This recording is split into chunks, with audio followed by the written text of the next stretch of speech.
Vandaag wil ek so 'n bietjie oor feestelike gesels. Ons as 'n boerenasie het ook nou maar ons as bestuurder van die fasiliteite feeste en daar wat vir ons belangrik is. En ek begin graag en deur te sê, omdat Parys is so 'n pragtige omgewing geleë is daar van vroeg jare al feesdae. En dit is altyd ook op 'n gepaste wyse gevier. Ek wil graag vertel vandag is Steengansdag, dis geloftefees, Kersfees, oujaar, deernag na Nuwejaar. En dan was daar natuurlik ander geleenthede soos vakansies wat mense natuurlik vir 'n bietjie rus en besoekers van oor Parys ingestuur. Daar was gewoonlik Veral in die somermaande was dit redelik besig hier en dit is nog besig, maar deesdae het ons 'n ander soort van besigheid en dit is so op 'n naweek wanneer die mense van Johannesburg en van oor kom se dogter in die aand skelmpies te besoek. Kamervenster gekry om ontspanning sowel as vermaak aan die publiek te lewer, is daar baie bekende predikants. En hierdie vakansiegangers en Parysenaars wat is ons geleentheid gehad om later deel te hê met sy hand. Want as jy nou in so 'n dorp bly stap en hulle van die baai of nou jy is deel van die vakansie. Natuurlik het 'n paar of jy nou daaronder by die gekom en 'n raps of wat gekry. Die mense neem maar en jy gaan saam. nooit weer. Ek begin hier een van die oudste feeste wat was nou 'n ernstige gedoen is en dit is gelofte fees op die 16de Desember. Ek sonder wat uit oor herdenk is. Maar dit was fees is ter ter herinnering jou aan die slag van Gloedrivier, maar die voortrekkers weet ek nie onder ek sal nie sê onder leiding van Charles Lee nie. Ek dink hy het basies daar nie die gelofte baie bekende by 'n sterk spreker was en sy mense laer getrek het en die dokter van die gang verslaan. Dame het Daar het Charles Lee 'n gelofte afgelê die dag hier gaan sy as 'n Sondag herdenk sal word.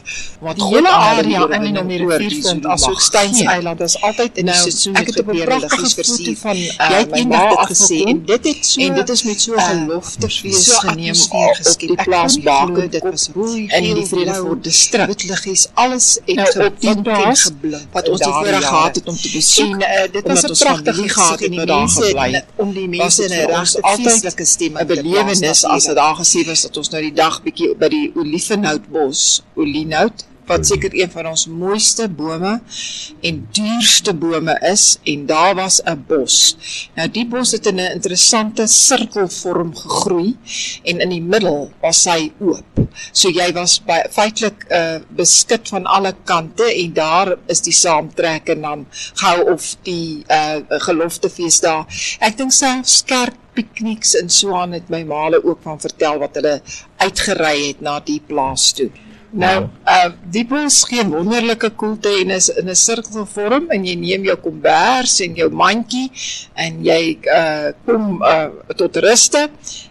Jy het gewoonlik was dit nou maar piknikmandjies wat gepak was vir die kinders en dan net lekker gesels uitgespan en dan ook onder andere word dan die 'n diens gehou en die gelofte van Charles Lee word dan weer 'n keer voorgelees en dit was eintlik seker vir dit was maar soos 'n Sondag, maar nogtans was daar darem die kinders het vreeslik uitgesien na hierdie uitstappie.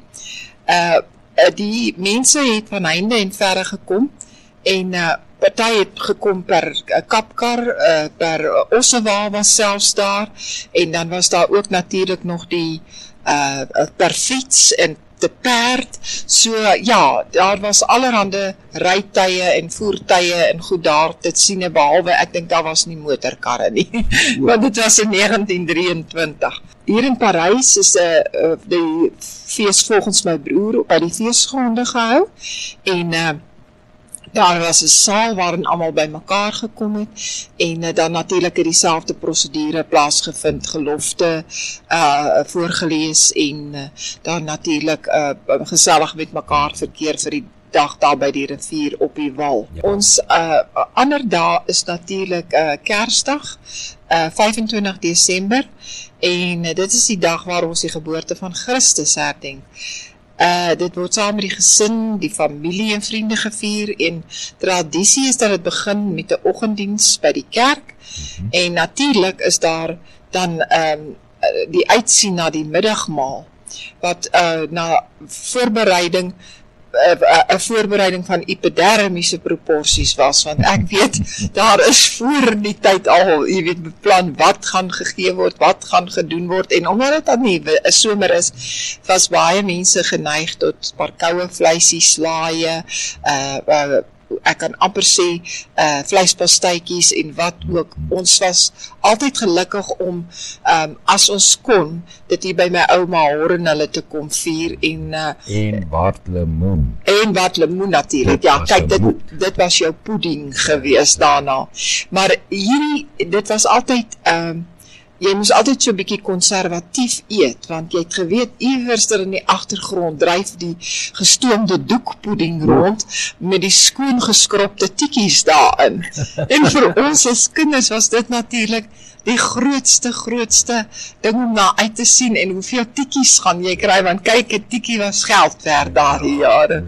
Deesdae is die meeste mense meer geneig om Kersdag rustig en ontspanne te geniet met 'n vleisie wat gebraai word, met vriende wat gekuier word, of gesinslede wat gekuier word. Baie mense is met vakansie, maar ek weet dat daar dienste aangebied word op meeste van die vakansieoorde, indien nie almal nie. So ja, dit is nogal vir ons regtig 'n groot voorreg om dit nog te kan vier. Daar is baie polemiek omtrent Kersdag. Baie mense beweer dit is daar wat nie nodig is nie, maar vir ons boerevolk en ons Afrikaner tradisie is dit die belangrikste dag in 'n jaar. Ja, ek moet kommentaar lewer daarop. Kyk, met al hierdie nuwe benaamde vakansiedae, die feit bly staan, of ons nou almal Suid-Afrikaners is al dan nie, het ons kultuur, ons geskiedenis en ons erfenis. En dit moet ons behou by. As ons nou geen rede waarom ons dit moet opgee nie, dan is geen wet wat dit sê nie, grondwet of andersins nie. En selfs geloftedag, die wat dit wil vier en daarin glo moet dit toepas, en so ook met Kersfees. So dat mense kan nie in jou voorskryf, daar is nie meer so iets soos 'n Kersfees, of 'n geloftedag, of een van hierdie ander dae van ons nie. Ja, dit jy is in daai beleef grootgemaak deur jou ouers, en dit wat hulle gedoen het, respekteer ons vandag, en glo ek, ons kinders respekteer dit, en as 'n burger van die land het ek ook 'n sê, wat ek wil doen, en hoe ek my lewe daarom in my eie hande kan hou, dat hulle nie dit totaal oorneem nie, voel ek, jy weet. Nou, net so ietsie oor die tikkie aande, wat ons ook natuurlik baie bekend was mee, en dit was altyd by skole of kerke gehou.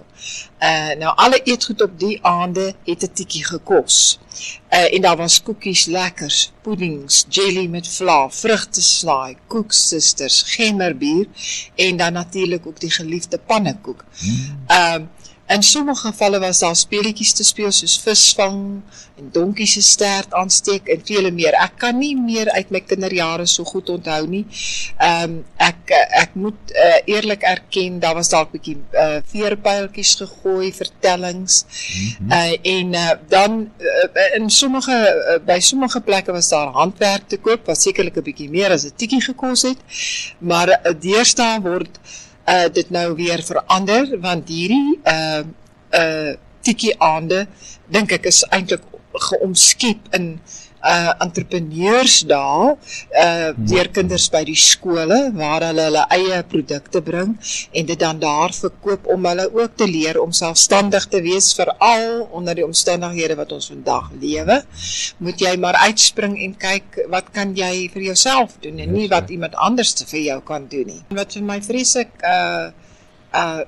heimwee gee, kan ek eintlik sê, is selfs by hierdie oliefenhoutbos waar my maale nou gaan piknik hou het sy altyd gesê dat die kinders het gespeel.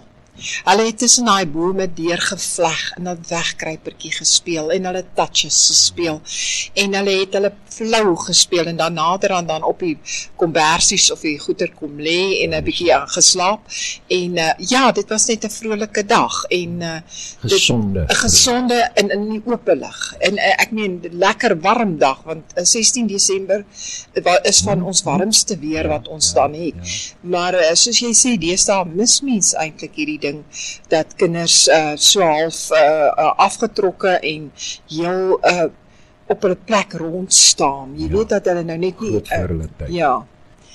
Nou, omdat my pa vanaf 1947 as bestuurder van die fasiliteite by die Mimosa tuine betrokke was, het ons altyd die feesseisoen ervaar en met dit groot geword. 'n Nuwejaarsdag was een van die hoogtepunte, want vanaf die ou Boxing Day, dit is die dag na Kersdag gewees, tot nuwe jaar het baie vakansiegangers die oord besoek en dit was baie besig. Stampvol. Baie vol, oorvol eintlik.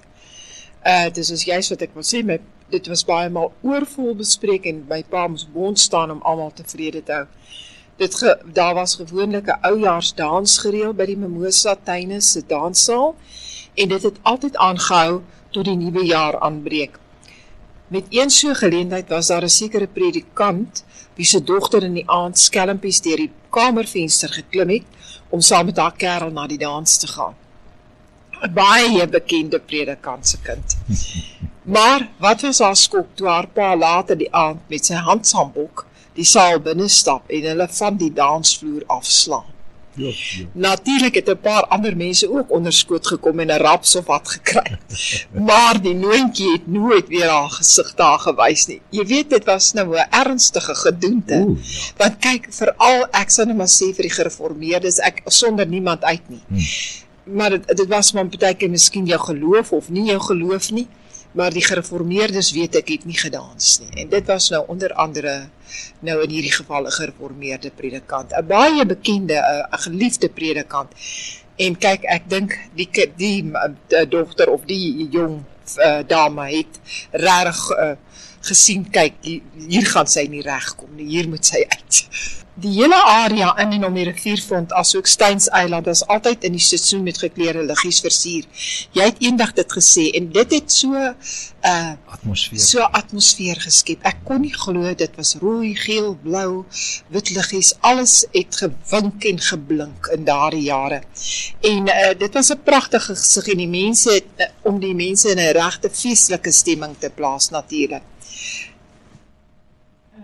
Binne in die terrein was daar 'n afdak en daar het die kinders van die kinderkraans so teen aand se kant altyd bymekaar gekom en dan het hulle lanternkies gemaak wat bestaan het uit 'n papierkardoesie met 'n kersie in, wat natuurlik 'n bietjie gevaarlik sou gewees het as mens daaroor dink, maar dit het so 'n pragtige gesig gegee en dan's al die kersies nou aangesteek en dan het hulle nou so deur die mense gevleg met hierdie kersies. Dit het 'n lieflike iets tuisgebring nog van die Kersdag wat verby is en die feesseisoen wat eintlik in ons ou land so geliefd is tussen Kers en Nuwe Jaar. Ja, ek was natuurlik maar een van die kinders, maar ek het dit nou nie so gesien nie. Dit was net sport om met die kersse rond te hardloop. Is dit?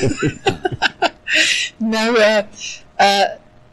daar was met een so geleentheid, was daar ook natuurlik van die beter, of seker redelik baie, was daar die musikant, bekende musikant Jack Zealy, en hy het altyd gekom met 'n bootjie.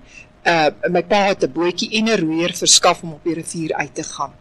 Dan het hulle hom nou geroei tot so in die midstroom. Ek weet nie of hulle anker gehad het nie, want anders moes die roeier die hele tyd seker geroei het. Ja. En dan het hy nou daar gesit en met sy gitaar, mense kon seker daai jare Hawaiian gitaar sonder krag speel, nee, ek is nou nie so ingelig nie.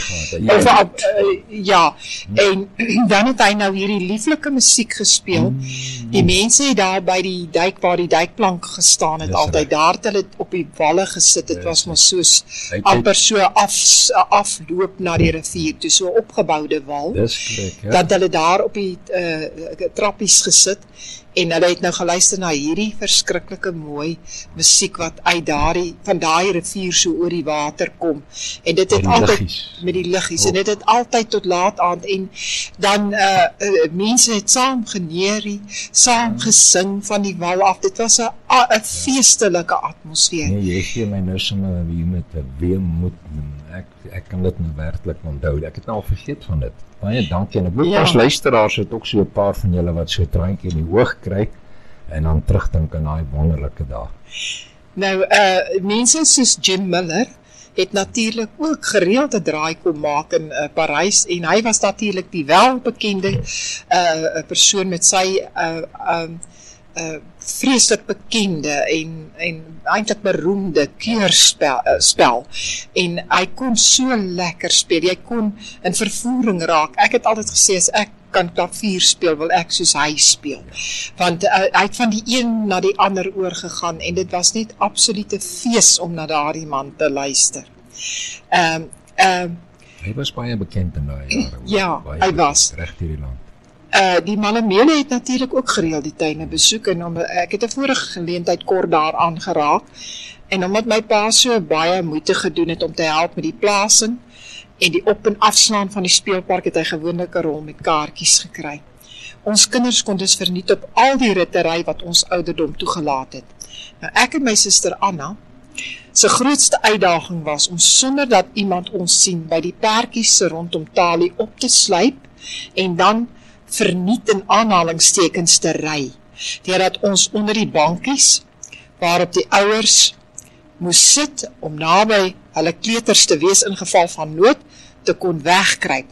Nou vra ek julle, het ons geweet dat ons toe verniet gery het, want jy het kaartjies gehad, maar nogtans gaan jy en jy glip op daardie ding nou, en nou dit is die avontuur daarvan, yes, en mense het ons sekerlik raak gesien, maar ek kan nie onthou, ek weet die Big Wheel was daar, dit was die perdjies en dan natuurlik seker ook die octopus en swaaie. Die swaaie was altyd die vreeslikste gegil en gejil en die manne kon dit net nie weerstaan om die dames voor te vat en as hulle so begin uitswaai, dan skop hulle die dames dat hulle so hoog deur die lug gaan. Dit was natuurlik 'n groot pret en ek mis dit nogal, ek was baie jare laas op by so Malemele self, ek sal nie nou meer op enige een van daai goed gaan nie. Dit was 'n besige en soms uitdagende tyd, want van die mense het partykeer by hierdie vakansieoord so 'n bietjie hand uitgeruk, jy weet, hulle te vrolik geraak, en dan sommer net vir die snaaksigheid byvoorbeeld die vullisdromme begin omkeer. Nou, met so 'n geval het my pa nie nonsens gevat nie en hy het die 3 belhammels grond toe gestuur met uitklophoue.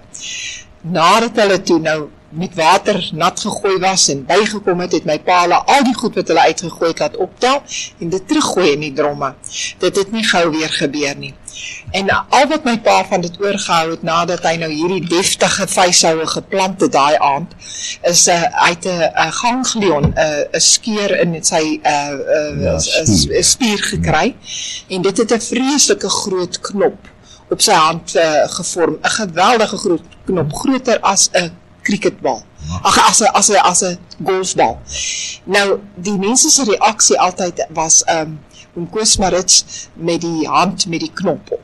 Nou, as hy by vreemde mense gekom het en hy steek sy hand so uit om te groet, dan skrik die mense so bietjie terug en dan steek hulle nou die hand uit en die eerste vraag wat gevra word, wat het dit veroorsaak, daardie knop op die hand.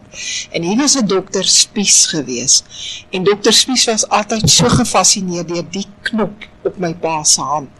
Hy het ook my pa laat beloof en my pa kon hom toe nou nie beloof nie, dat die dag as hy nou te sterwe kom, dan wil hy nou daardie ganglion uitsny en in sy vertoonkas sit, want dit was een van die grootstes wat hy gesien het. Maar dit het toe nou nooit gebeur nie, want ek dink dokter Spies is voor my pa te oorlede. Maar dit was 'n kenmerk van my pa. Baie mense het hom geken met hierdie knop op die hand. Op die rivier was daar 2 bote met motors aan. Die een het 'n binneboord en die een 'n buiteboord gehad. Nou, die bote kon so 20 mense op 'n keer vat en my pa was baie lief daarvoor om mense uit te vat, tot selfs baie keer in die aand, want die een boot het 'n lig gehad en as jy dan die lig so oor die water skyn, kon jy sekerlik van die grootste babers sien wat jy in jou lewe gesien het in hierdie rivier. Die goed hier word maklik oor 1 meter lank, ja, en regtig, en plus, dit is geweldige groot goed wat hier rondsluip in hierdie rivier. Absoluut. Ek moet jou 'n staaltjie vertel van daai rivier, jy weet, ons het natuurlik as kinders daar geswem. Kyk, dit was nie, daar was nie voor die swembad gebou was. En 'n vriend van my het my uitgedaag dat ons moet oorswem na daai eiland toe. Steins Eiland, Dis ja. reg. Jong en hy swem, hulle het vrek en hy is nog baie beter as ek gewees, maar hy kom te half net so voor die wal en toe draai om toe kom hy terug, weet hy het nou sy punt bewys. Ja. Ek dacht nee, ek gaan wen, ek gaan eiland toe swem. Ja. En toe ek so aan die wal vat, toe beweeg die wal, toe sit hy vol krappe. Dis hoekom hy omgedraai het. Ek het daai selfde ervaring gehad, maar ek was toe reeds ook by die wal. En toe moes ek maar baie vinnig opskarrel en daar gesit en gedink, moet ek nou maar oor die brug terugloop? Nee, ek kan dit nie doen vir al hierdie mense, of maar skamerig, toe duik ek weer 'n keer in, en ek het dit amper nie gemaak terug nie, hoor. Oukie het ingeduik van die kant af en hy het my kom uithaal. Nee. So baie dankie aan die persoon wat ek nie ken nie, maar hy het my lewe gered daai dag. So van die groot babers gepraat, so klompe jare gelede toe Mani en Nel die ballon geloods het op die golfbaan die buitekant. Ja. Het het vir my 'n rit beloof. Maar my seun Pieter was die naweek by ons gekuier toe, ek het vir hom gegee. Maar ek was dom, ek het nie die kamera vir hom gegee nie. Toe hy opstyg en die ballon vaart gaan, maar soos die wind so waai, toe hover hulle, as Afrikaanse woord vir hover. Hulle het so 'n bietjie gehang Oor die rivier, en Pieter sê, jy kan nie geglo daar bo die lug, die verskriklike visse wat jy sien, die babers en die goed. Dit was toe spontyd gewees, dan buite hulle nie. Maar hy sê, so langs soos hierdie tafel het die babers gesien daar, so hy kon het nie glo nie. Ja, ons dit- groot is. Dit was natuurlik aan die agterkant van die golfeiland, Ja. waar die ballon het in daai rigting gedryf, en ja, daai stroom wat daar omkom, daar was mos 'n swemgat gewees. Dis As jy reg. mos oor die bruggie gegaan het, oor die groot hangbrug was daar verskeie bruggies tot by hierdie groot swemgat area. Nou dit was daar in die strome wat hy hierdie groot babers gesien het. Ja, die bruggies is almal weg. Ja, dis jammer nie, baie jammer. Die munisipaliteit het 'n ouer boot na ons huis gebring, waar ons hier in Kat se huis gebly het, en dit was stikkend. En my pa maak dit reg en hulle neem dit terug na die Mosa. Die boot se naam was TJ en dit het 'n buiteboord engine gehad. En nog 'n boot kom by met 'n binneboord engine, maar dit moes versigtig hanteer word, want die boomstomp, as dit 'n boomstomp of 'n klip getref het, dan buig die as en dan lek die engine of wat ook al. My broer het aan my probeer verduidelik, en ek op daai oomblik het ek so 'n bietjie 'n afleiding iewers gehad, maar dis wat hy my nou van vertel het, want hy was gereeld op die boot, hy was so 8, 9 jaar, en hy het sy kanse, jy weet, as daar gery word, of hy het ook die roete geken wat die bote gevolg het, waaroor ek nou gaan Maar praat. dis mos die, kyk jy, ek dink hulle het albei so glas vensters opgehad. Die een was oop op die dak en die ander was toe gewees. Ek kan nie onthou nie, Jan, maar ek weet my ma het byvoorbeeld die een se seildak gemaak. Seildak, ja. En dan was daar seilflappe wat jy kon afrol langs die kante. Dis En ek dink dit was nogal vir 'n bietjie beskerming teen die vreeslike somerson.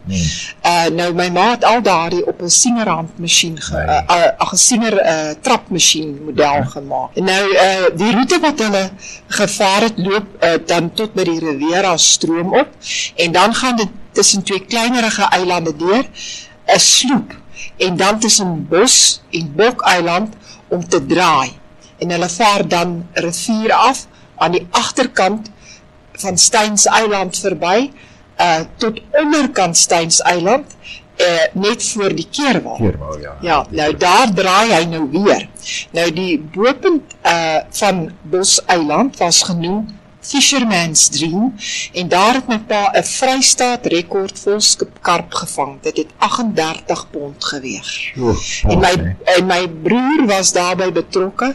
Hy moes die gaff gaan haal het om die ding in te bring, maar toe hy daar kom met my pa, toe daar homself geland met 'n, ek dink dit was 'n bamboestok met 'n katrol. Bamboestok, en hulle sommer nog boulyn gebruik. Boulyn gebruik. Daar is nie geld vir die dier nylon nie. Maar die vis het 'n redelike bekleierery opgesit. Ek het foto's by die huis waar my pa staan met die vis. Ek sal daarvan ook moet afdrukke maak en vir julle tot by die museum dan bring. Nou net by die keer waar hulle draai, moes hulle deur 'n verskriklike nousloop gaan, wat genoem was Loop the Loop. Nou hierdie Loop the Loop was jy moes basies invaar en 'n bietjie teruggaan, en invaar en 'n bietjie teruggaan, en gedraai kry, totdat jy dan vorentoe kon uitbeweeg. Daarna het jy dan in Lovers Lane ingevaar en baie stadig vorentoe beweeg, want nou was jy weer teen die stroom op. En dit was nou net 'n verskoning met hierdie stadige vaardery daar, want toe kon die dames en die manne daarom so partykeer bietjie drukkies en swinkies inkry, sê my broer. Ek dink hy het baie goed waargeneem daarso. En nou in die middel van die dag, jy weet so met seker so 1 uur se kant toe haak die buiteboord boot by Loop the Loop vas. En hulle kan hom toe nou glad nie deurkry nie. En hy breek onderdeel, hulle noem dit 'n shearing pin, en daar sit hulle toe. Maar my broer was nie links nie, en hy soek die naaste boom wat takke het, en hy hang aan daai takke, en hy fluit. Hy sê, en hy kon geweldig hard fluit. En so hard het hy gefluit, dat van onder af tot bo waar die kantoortjie was, hoor Gert Griesel, die jong man wat my pa in daai jare gehelp het. Gert het tot nou onlangs toe nog gelewe, maar hy is so in hierdie laaste paar jaar, so 5, 6, 7 jaar terug is hy oorlede.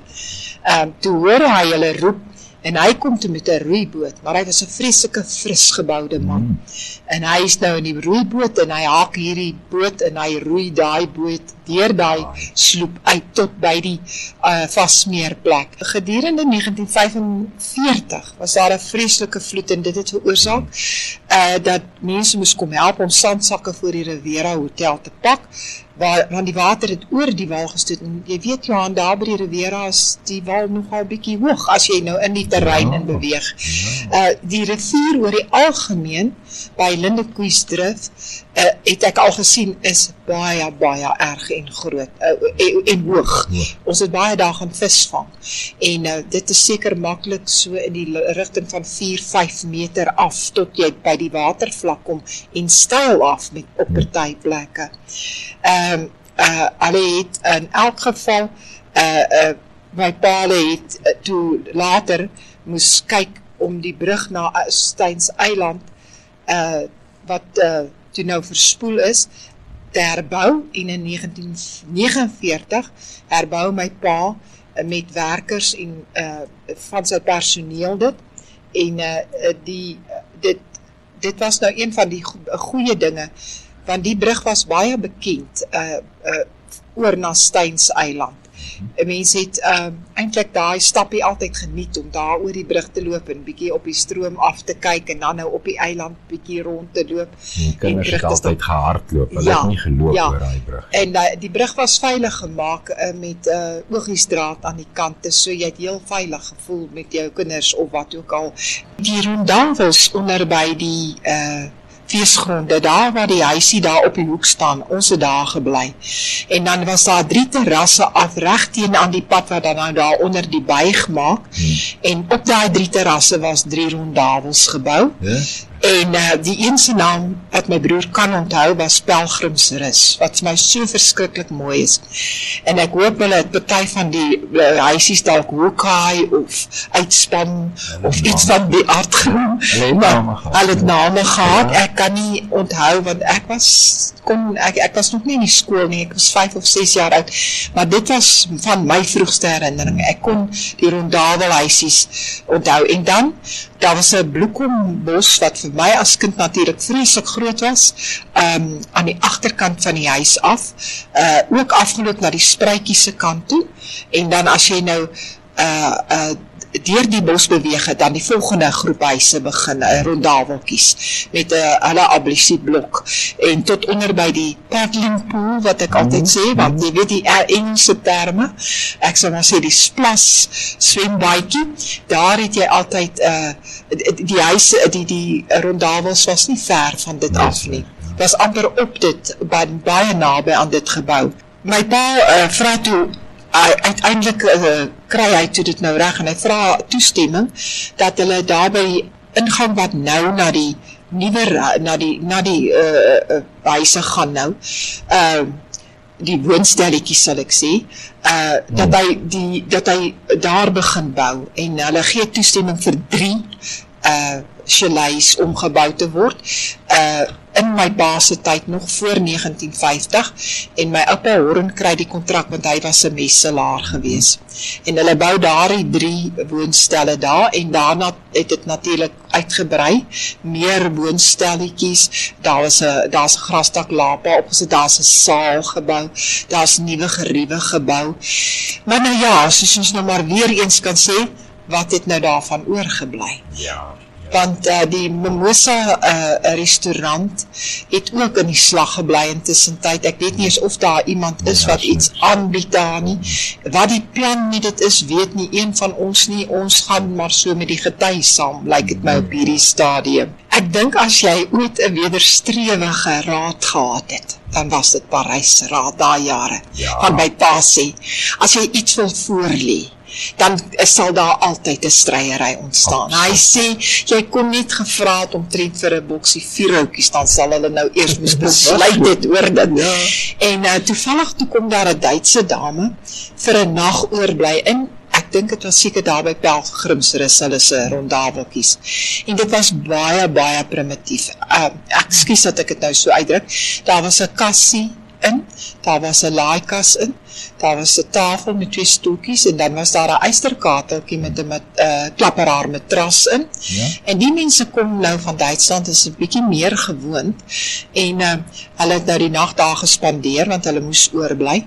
En die volgende oggend toe hulle die plek gaan skoonmaak, toe kry my pa so 'n mooi pinkkaartjie wat so op die kas neergesit is. En die dame sê toe daar in 'n baie mooi Engels, dat die plek is so pragtig, maar die verblyf is so treurig. En sy voel net dat daar kan moeite gedoen word om die verblyf 'n bietjie meer aantreklik te maak en so aan. En dit was net die gaping wat my pa voorgewag het. Toe vat hy dit na, ek dink dit was meneer Skonken wat toe dalk die burgemeester was, of wie ook al, en hy het hom goed geken. Toe vat hy die kaartjie net so en hulle dit aan die raad voorgelê, en die raad het nie 'n woord gesê nie, want hulle het eintlik geweet, dat dit is die waarheid, ja. En toe het die verbeteringe begin.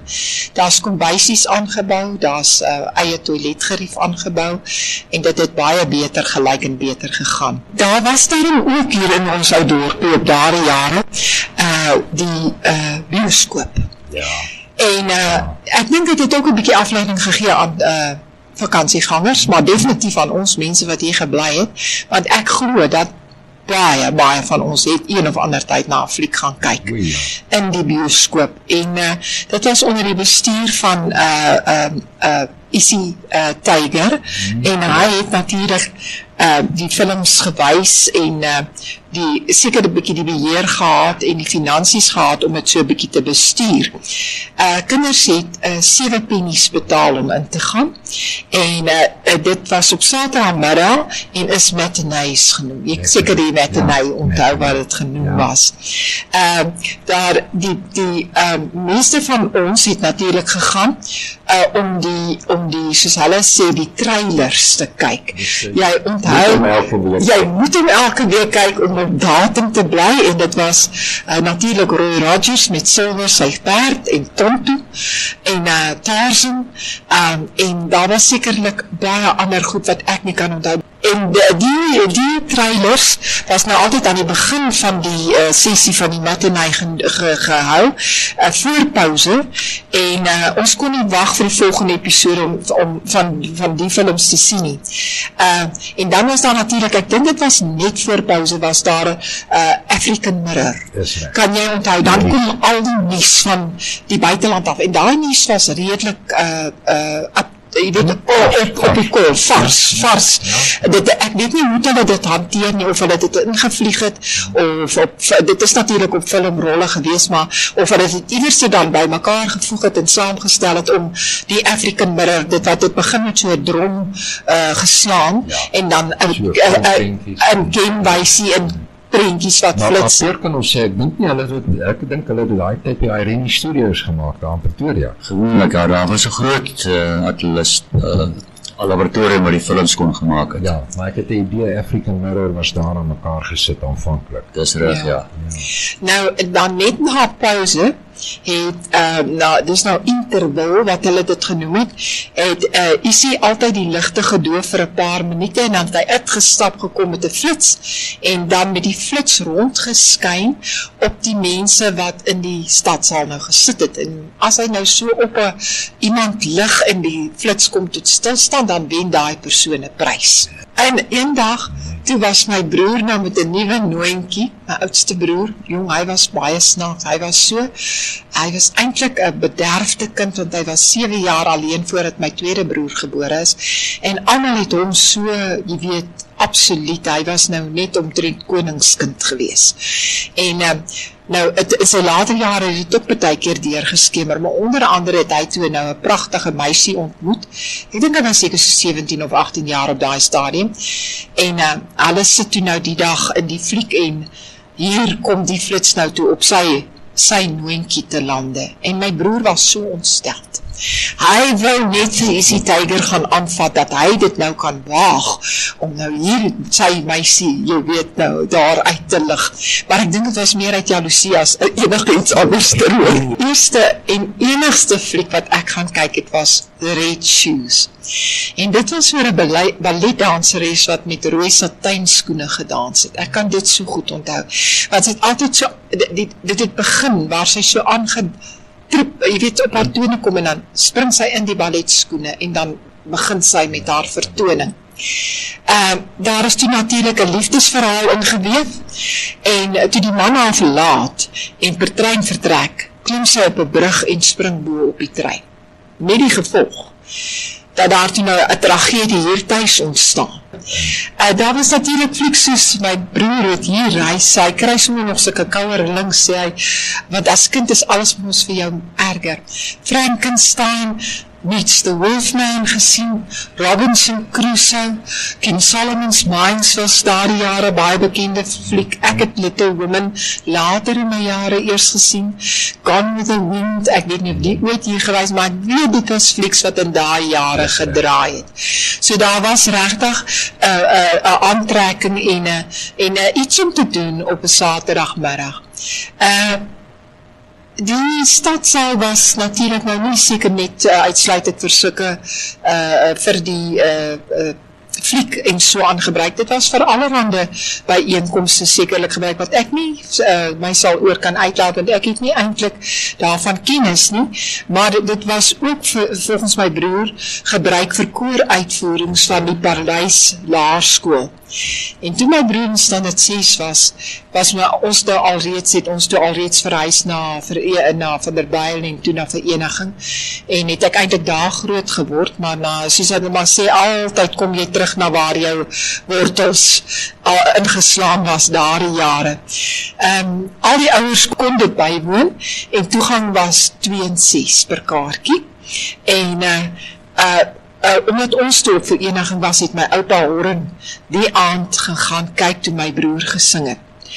Hy het daardie tyd toe by my oupa ook gebly, totdat hy sy jaar kon klaarmaak. Ek, my broer, 'n suster van my, hulle het nou weggetrek weer terug Mosselbaai toe, so 'n paar jaar terug, en my suster Magda, ons was 4 kinders wat teruggekeer het na Parys toe. En my suster is nog hier, my broer is hier, ek is hier, en dan is daar, my ma was hier, ons het haar teruggebring na die oude huis toe. So ja, hier is iets magic aan Parys. As jy hier oor die bult kom altyd, en jy kyk so af op hierdie boomryke plek, wat eintlik so versteek lê, behalwe nou vir die nuwe oude werf uitbreiding, dan dink 'n mens, ek kom huis toe. Is snaaks, is dit? Ja, ek kom huis toe. Jy voel het. Ja.